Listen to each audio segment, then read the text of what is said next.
लड़की ने बस अपनी आंखों में एक बूंद दवा डाली थी, लेकिन जैसे ही उसने अपनी आंखें खोली, उसने देखा कि सारे सहपाठी उसे घूर रहे हैं। शुरुआत में उसे लगा शायद उसके चेहरे पर कुछ लगा है, इसलिए उसने जल्दी से अपना मोबाइल निकाला और चेहरा देखा। लेकिन जब उसने पीछे बैठे छात्रों को भी घूरते हुए पाया, तब उसे कुछ अजीब लगा। वो घबराई और टीचर को बताने के लिए भागी। पर हैरानी की बात ये थी कि टीचर भी बिल्कुल वैसे ही उसे घूर रहे थे, बिल्कुल बिना किसी भाव के। ये सब देखकर लड़की बुरी तरह डर गई और क्लास से बाहर भाग गई। उसे लगा शायद बाहर निकलने से सब ठीक हो जाएगा, लेकिन बाहर के छात्र भी उसे वैसे ही घूर रहे थे। वो घबरा गई और दो लोगों से पूछा कि क्या वो उसे देख रहे हैं, लेकिन जवाब मिला कि उन्होंने तो उसे देखा ही नहीं। इस पर लड़की पूरी तरह टूट गई। कुछ समझ नहीं आया तो वो घर लौट आई। उसने सोचा कि टीवी देखने से मन थोड़ा शांत हो जाएगा, लेकिन टीवी में भी सारे एक्टर उसे घूरते हुए दिखे। अच्छी बात ये थी कि उसके करीबी लोग वैसे नहीं थे। उसे लगा शायद ये सब तनाव की वजह से हो रहा है। पर अगले दिन स्कूल जाने पर भी सब वैसा ही था।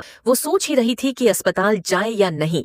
तभी अचानक कोई उससे टकराया और अजीब बात ये थी कि उस लड़के ने उसे नहीं देखा। बातचीत करने पर पता चला कि ये सब उस आई ड्रॉप की वजह से हो रहा था और अगर 3 दिन तक उसे इस्तेमाल न करे तो असर खत्म हो जाएगा। और वो लड़का भी इसलिए नहीं देख रहा था क्योंकि उसने भी वही आई ड्रॉप डाली थी। आखिरकार लड़की को सब समझ आ गया।